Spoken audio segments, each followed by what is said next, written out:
kamu itu ada keturunan karena oma ada, kamu pun keturunan Yahudi.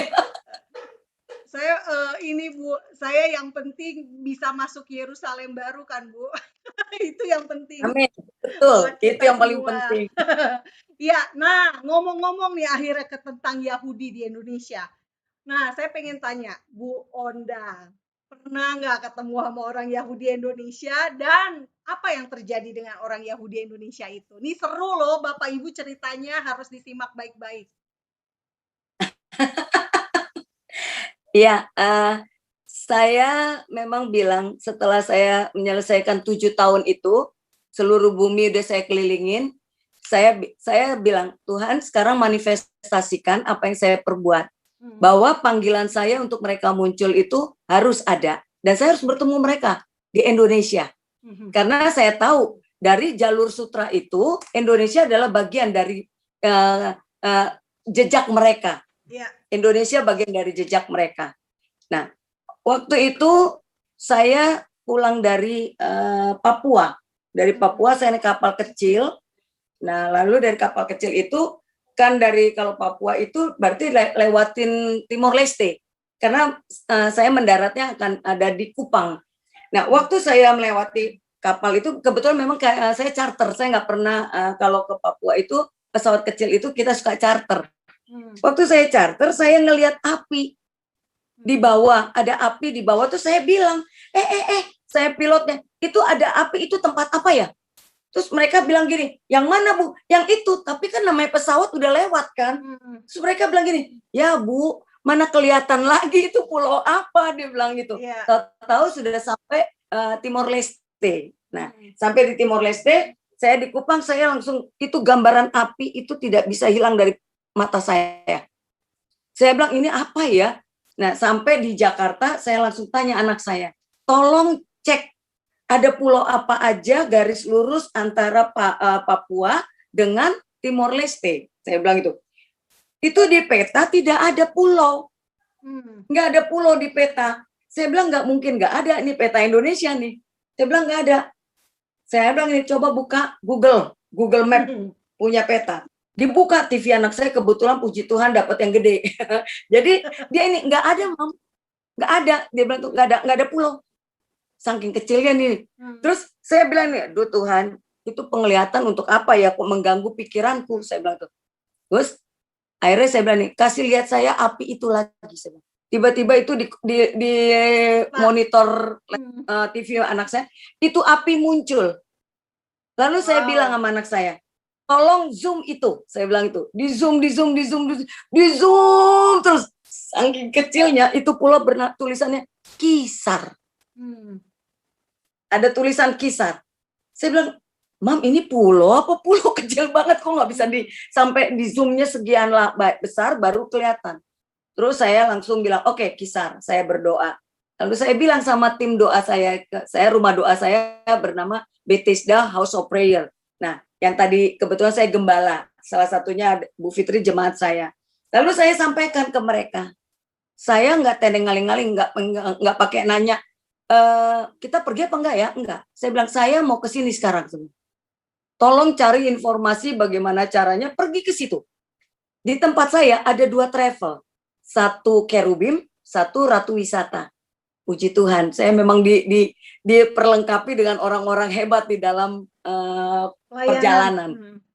Pelayanan. Nah, lalu saya bilang, teman saya yang Kerubim ini bilang, oke, bagian saya itu cari tahu, dapat. Lalu dia bilang, Bu, bisa terbang ke sana dari sini.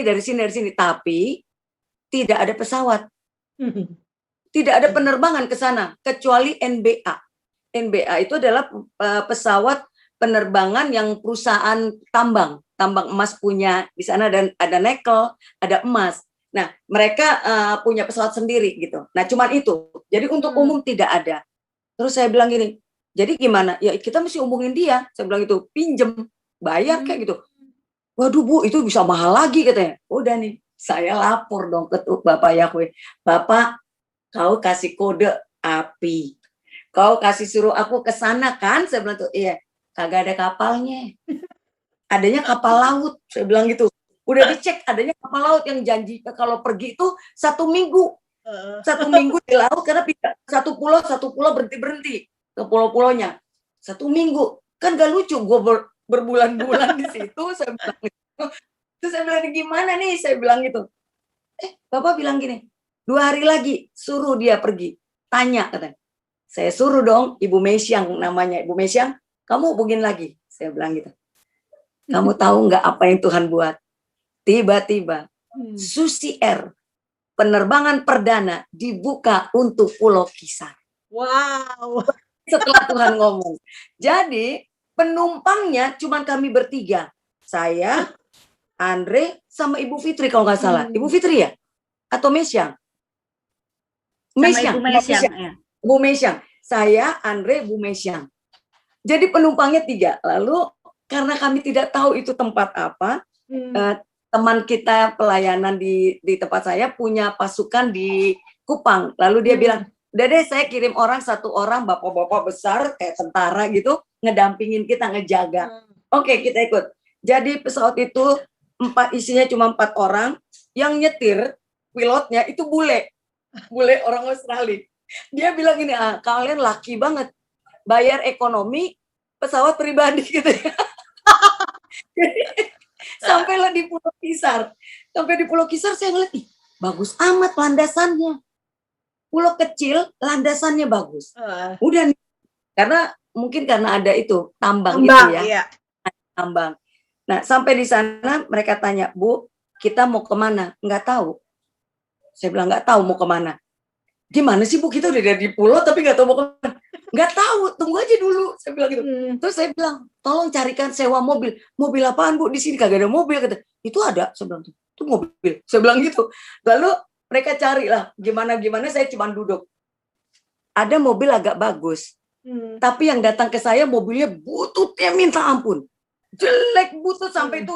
Pokoknya saya ngomong, aduh ini mobil masih ada yang kayak begini ya gitu. Mikir saya, udah nih.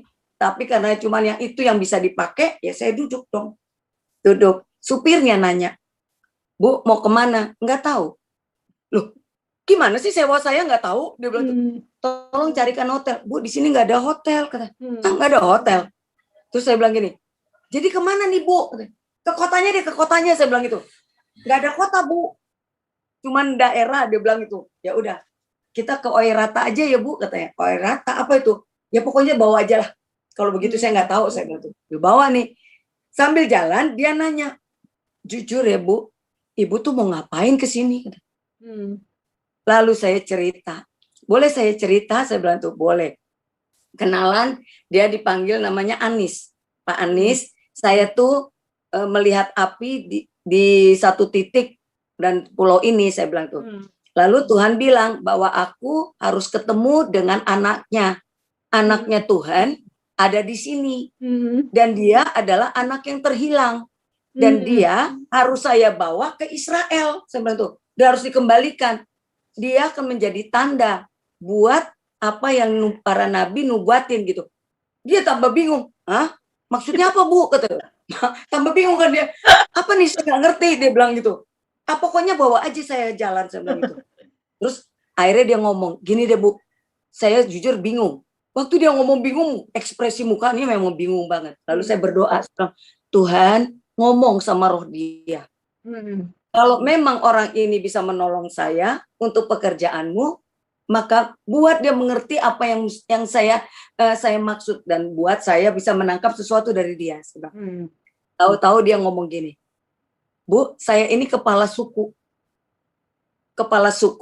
dari kampung Oirata apa gitu.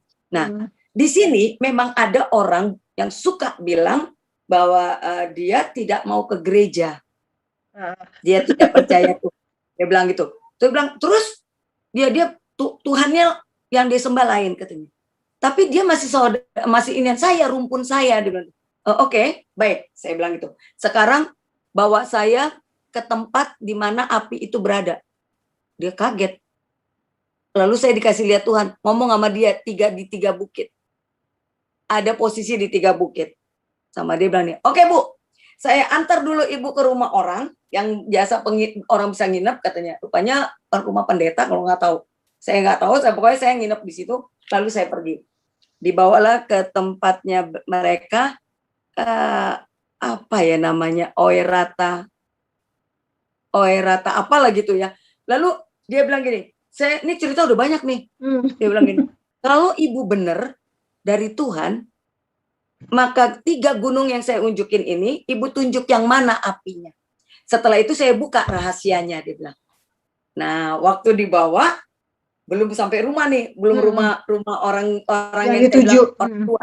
Nah, gunung itu, terus saya bilang, itu gunungnya dari 3 bukit itu. Baru dia bilang, kalau begitu saya percaya ibu dari Tuhan. Waktu dia bilang, kenapa? Karena itu gunung keramat. Dari 3 bukit itu yang keramat, di situ disimpan tabut, kata mereka. Ada tabut di situ. Nah, lalu saya bilang ini, oke, kalau begitu kamu udah percaya? Udah. Kalau begitu ibu, saya akan bawa melangkah ke rumah. Kalau betul ibu dari Tuhan, maka ibu akan menjumpai dia di depan rumahnya. Biasanya dia selalu di dalam. Dia bilang gitu. Saya bilang nih, ya siap. Begitu jalan, itu kan agak pagar-pagar kayu-kayu gitu. Saya itu seperti kayak darahnya melompat, kayak lagi ketemu sesuatu yang baru gitu. Lalu saya tiup shofar. Saya tiup shofar, Shema Israel, Yahweh Eloheinu, Yahweh Echad. Itu pintu pagarnya dibuka. Itu kakek-kakek tua bongkok, udah bongkok sekali. Berdiri di depan. Jadi rumahnya dia itu tiga blok rumah, di tengah-tengah kayak lapangan kecil gitu. Dia udah ada di situ. Dia nunggu saya. Dia bilang, saya tunggu kamu. Lalu kami berpelukan dan saya menangis. Dia kan saya nggak kenal. Tapi saya merasa saya seperti bertemu dengan anak bapak saya. Tapi saya ngerasa saya bertemu anak saya. Kami berdua berpeluk-pelukan. Lalu saya dengar suara. Dia bilang, inilah anakku yang hilang itu. Dan aku mau kau bawa dia. Nah, singkat cerita, saya diterima di situ ngobrol. Kakek itu bernama Hermanus Helewe Mauki. Dan dia adalah keturunan Yahudi yang orang-orang sana bilang enggak ke gereja kagak, ini kagak, dan Om Agus masih hidup. Kalau Opa Here udah meninggal, Om Agusnya masih hidup, dan mereka memang tidak bergereja, mereka cuma percaya ada Tuhan tapi nggak tahu namanya siapa. Nah, dan keluarga ini boleh dibilang dulu itu boleh ditakuti orang karena bisa kayak punya kekuatan magic yang luar biasa gitu. Nah, singkat cerita, saya bilang sama mereka, saya akan pulang, tapi saya akan balik lagi. Saya pulang, saya balik lagi. Kali ini Tuhan bilang nih, bangunkan di situ buat sebagai tanda, bikin jadi sinagog kecil. Sebenarnya nggak cocok untuk disebut sinagog, tetapi untuk tanda saja. Nah, lalu dibuatlah di situ tanda, dibangun oleh Ibu Kim yang tadi saya bilang itu sama Ibu Mesya. Nah, 1 tahun berikutnya saya bawa beliau karena Tuhan suruh bawa menggenapi nubuatan bahwa orang asing akan menggendong anakmu laki-laki dan anakmu perempuan kembali. Nah, nubuatan itu harus dilakukan dengan tindakan profetik, itulah manifestasinya disebut Aliyah. Ya, Aliyah itu. Nah, jadi itu sebenarnya Aliyah kita udah lakukan dari tahun 90 untuk memanggil orang-orang, tapi dari Indonesia belum. Baru masih dari Amerika, dari Eropa. Nah, dari Indonesia, Opa ini diizinkan Tuhan hidup hanya menunggu saya. Untuk pulang. Sudah tua sekali. Sebenarnya di Facebook itu ada. Di Facebook saya ada. Dia memberkati saya waktu saya bawa ke Israel. Nah, waktu saya dibawa ke Israel, dia bingung. Karena dia udah tua, udah pungguk. Terus saya bilang nih, aduh ini bagaimana ya? Paspor kan nggak ada. Nggak ada pasportnya. Nggak ada segala macam. Ya, ini dia. Lalu saya minta pemerintah untuk mengeluarkan dia paspor khusus untuk dia bisa pergi ke Israel. Tapi catatan pemerintah bilang harus dia bawa pulang, nggak boleh ditinggal di sana. Ya, biasa pakai perjanjian kan. Saya akan bawa dan saya akan kembalikan. Seperti itu. Nah, saya bawa, lalu saya bawa lagi dia punya saudara yang lain yang sekarang tinggal ada di Manado. Ada di berapa 4 orang mereka. Saya bawa ke Israel. Ada pengalaman-pengalaman yang luar biasa yang menguatkan bahwa memang mereka ini adalah keturunan Yahudi.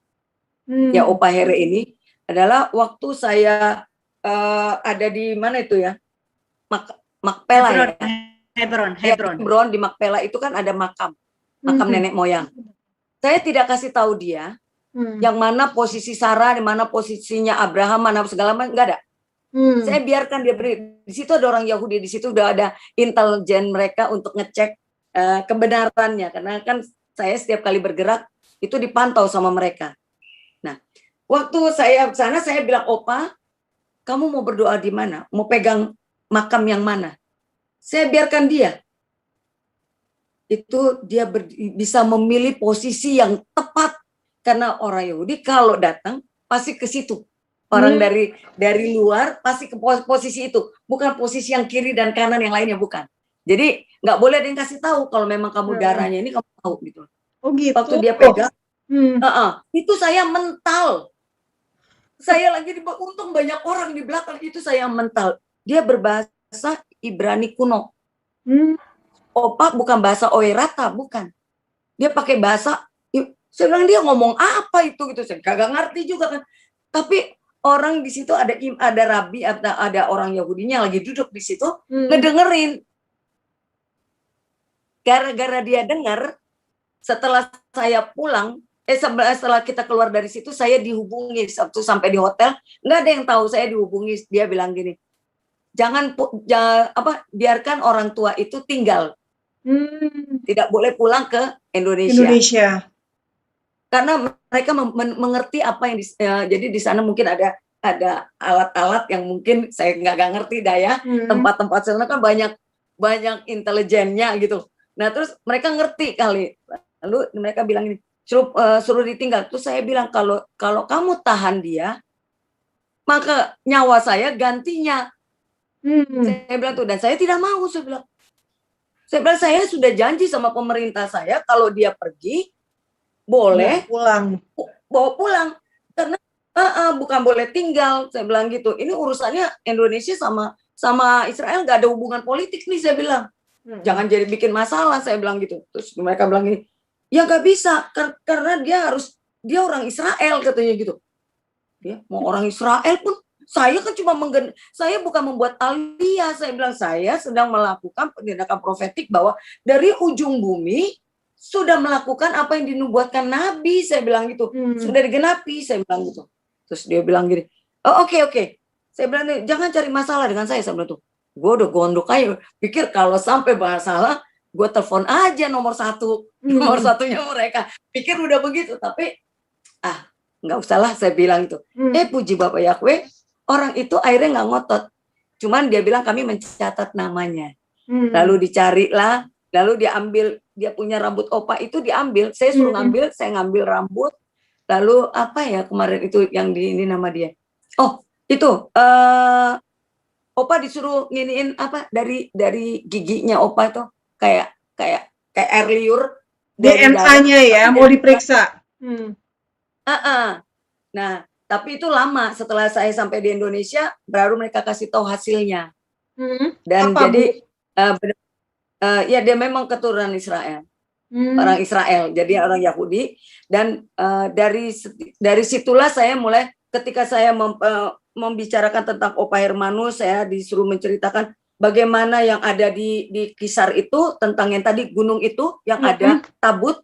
Dari situlah saya baru ngerti bahwa kalaupun orang Maluku mengatakan mereka adalah keturunan orang Israel, kalau selama ini kan mereka selalu bilang mereka adalah keturunan Gad, dari suku Gad. Kalau nggak salah ada siapa itu yang ada bukunya juga. Iya, Resley. Ya kalau nggak, dia kan tulis katanya mereka itu dari suku Gad kan. Maka saya bilang, no, kodenya adalah ketika mereka bilang ada tabut, kotak yang dipahami sebagai tabut di Pulau Kisar. Maka saya bilang mereka adalah Lewi. Mereka adalah suku Lewi. Karena setiap kode DNA yang ada komunitas Yahudi yang ada clue-nya kalau mereka bilang di situ tabut. Yang lain enggak. Ada beberapa lagi bilang itu tabut. Berarti lingkungan itu adalah Lewi, karena Lewi punya ciri. Dari 12 suku ini, ya 12 suku ada Lewi, Nah, jadi tinggal 11 kan di luar Lewi. Nah, di Lewi ini terpecah. Di Yehuda ada Lewi, di ini ada Iya. Lewi, di Gad ada Lewi. Nah, Iya. dia masuk di situ kan. Jadi kalau kemanapun mereka pergi, Lewi bagian ngurusin adanya tabut. Jadi betul. bukan tabut asli, tapi mereka membuat apa replika ya, membuat Iya. replika. Jadi saya bilang Kisar adalah Lewi, karena Lewi yang ngurusin itu gitu. Nah jadi saya waktu itu sempat mau diadu dengan yang penulis buku itu. Saya bilang jangan, mungkin benar penelitian dia bahwa Gad, tetapi Lewinya ada di Pulau Kisar. Oke.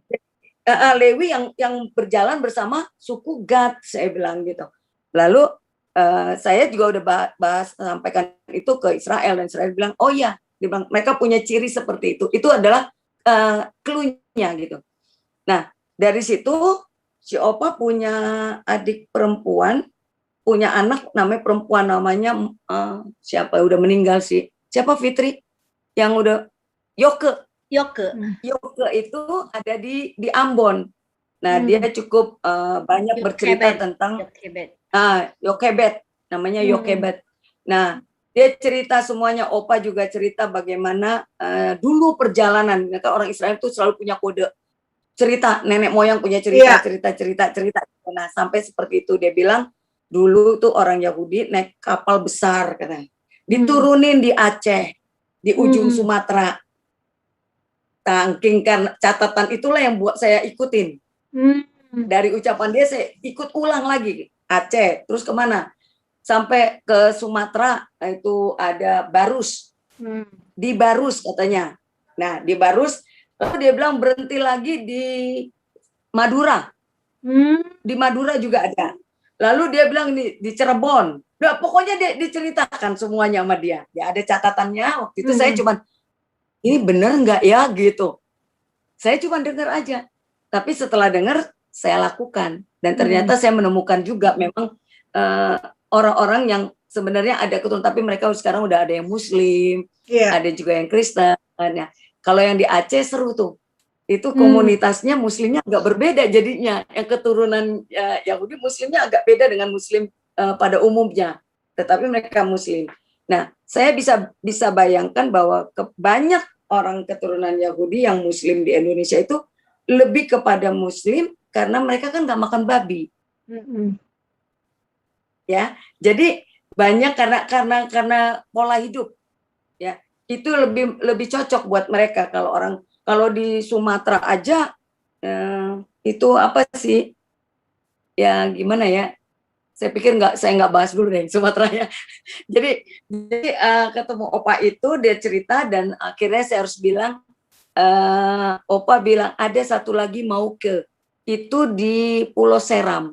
Nah waktu itu saya pergi juga ke di Pulau Seram, saya ketemu kepala suku. Dia bilang anaknya ada di Belanda, dan di situ luar biasa. Orang itu memang benar-benar mengenal identitasnya. Kalau Opa Hire nggak mengenal identitasnya. Kalau Opa Hire waktu ini dia nggak tahu kalau dia ada keturunan apa enggak. Tapi setelah ketemu saya sudah. Nah itu ketemu sekarang cucunya Opa Hire ini ada di saya, sekolah di Bukit Gibeon. Sekolah seminari Bukit Gibeon di Sibisa, di dekat Parapat sana, Sumatera Utara. Mereka saya sekolahkan untuk mereka ntar menghidupkan yang sinagog, yang istilah sinagog. Kenapa? Karena saya sebenarnya tidak mau menyebut itu sinagog, karena kan sinagog punya kriterianya sendiri. Ada hal-hal yang harus diniin. Tapi itu hanya dibuat untuk tanda bahwa itu jadi rumah doa sih. Nah, saya mau bangun itu di kemudian hari. Hari ini baru saya buat tanda di situ adalah menorah. Saya bangun menorah 7 meter seperti yang di Manado. Tapi modelnya saya ikut yang ada di Knesset. Sama yang kalau di Knesset ya. Kan saya ambil yang model yang di Knesset, saya taruh di sana, dan saya juga taruh di Bukit Gibeon gitu, dengan konsep yang sama tingginya. Nah, itulah yang pengalaman yang buat saya yakin bahwa apa yang saya kerjakan bukan pekerjaan main-main. Iya, betul. Ya, saya semakin kuat bahwa apa yang saya kerjakan ini nggak perlu orang lain tahu. Saya nggak butuh pengakuan dari orang. Iya. Tapi hari ini saya tahu apa yang saya kerjakan itu bermanifestasi semuanya. Iya. Dan setelah itu mulailah banyak orang menyatakan diri dia keturunan Israel. Dan orang rasanya sekarang mulai bangga. Aku ada darah Yahudinya, aku ada darah Israelnya, mulai bangga. Dan kalau dibilang, apakah saya merasa itu salah? Enggak. Buat saya itu baik. Dan kemudian saya bertemu lagi dengan satu orang yang jelas sekali dia keturunan Yahudi. Itu mungkin kalau lihat di Facebook namanya Yakub Baruk. Ya, Yakub Baruk itu dulu dia namanya nama Manado saya kenalnya. Lalu Toar ya. Saya, Toar ya. ya Toar Palilingan, iya. Iya, saya ketemu dia. Lalu saya ajak dia ngobrol sama Radit yang di Cirebon. Iya. Ya kita cek and recheck. Dia ngecek saya ngecek mereka juga. Lalu saya ketemu dan saya bersyukur sekali ketemu mereka. Kenapa? Saya tidak meragukan identitas mereka. Dan saya waktu itu ngomong sama mereka, kalian harus muncul. Karena sudah waktunya. Saya bilang tuh. Dan puji Tuhan, saya berdoa untuk Yakub memunculkan kembali. Dan hari ini saya melihat terus dia, kegiatan dia tentang dan bagaimana dia berjuang untuk menghidupkan, eksistensi, merubah paradigma orang-orang Indonesia tentang Yahudi, ya. Dengan munculnya sinagog yang dibagusin, aduh saya senang banget. Saya bilang, Tuhan, apa yang saya kerjakan hari ini, mataku masih melihat, telingaku mendengar. Itu yang saya senang. Gitu. Mungkin kalau itu dengan orang Yahudinya. Nah, orang Yahudi yang saya yang Opa Here ini akhirnya dia tinggal di Israel berapa lama, Bu Ondang?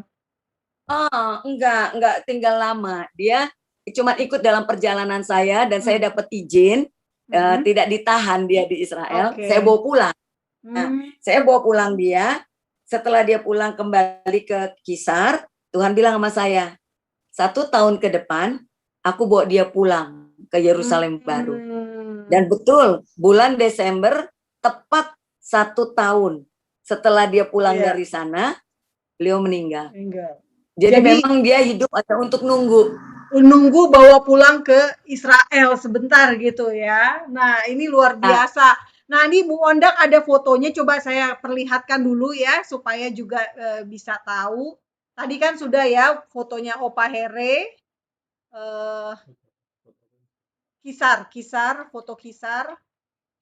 foto Opa Here. Nah ini di mana Bu Ondang? Ini rumahnya. Oh ini rumahnya. Rumahnya Opa di depan rumahnya. Kan rumahnya dari 3 blok gitu. Iya, oke. Berarti ini bisa dibilang keluarganya Opa atau bukan nih, Ibu Ondang yang di belakang? Yang di belakang saya persis iya, kalau yang satu lagi itu Ibu Bukan, Kimberly. Ya? Oke. Lagi ada lagi nggak fotonya Bu Ondang dengan Opa Here di pulau, kalau tidak salah ada deh fotonya ada, Bu Ondang dengan Jochebed juga ada. Dengan Bu Ondang dengan bukan Bu Ondang dengan Opa Here. Opa Here ada 2 kalau tidak salah fotonya. Iya, ada yang dengan Andre sama Jochebed. Nah, ya ini di mana ini Bu Ondang? Ini di Israel. Oh, ini di Israel. Wow. Saya bawa dia ke Israel itu. Ya, dia panjang jalan dia nangis terus. Oh ya, sepanjang jalan nangis terus. Iya, Monik, kamu tahu nggak? Pulang dari Israel badannya bisa berdiri tegak. Dia bisa naik tangga, Monik. Waktu naik ke dia bisa naik tangga. Yang lebih surprise adalah waktu masuk kota Yerusalem. Kita kan berhenti pas keluar dari goa itu, tunnel, berhenti. Itu di depan halte banyak orang Yahudi. Dia turun, yang boleh turun cuma saya sama dia. Waktu dia melepaskan shalom, itu goyang bumi, tanah tempat saya berdiri dengan dia, itu goyang. Wah. Waktu dia menyapa, dia melepaskan begini. Dia bilang, dia bilang tuh, Yerusalem, dia nggak tahu dia ngomong apa. Itu tempat saya berpijak sama dia, itu goyang sampai orang-orang Yahudi itu pada ngeliatin semua. Ngeliatin. Habis itu kita naik, kita jalan dan dia nangis terus. Wow. Itu yang tanda-tanda yang mengikuti, itu yang membuat saya semakin yakin dengan apa yang sedang dikerjakan gitu. Iya, dan Tuhan memberi apa ya? Memberikan kepada ibu pesannya spesifik ya, nggak banyak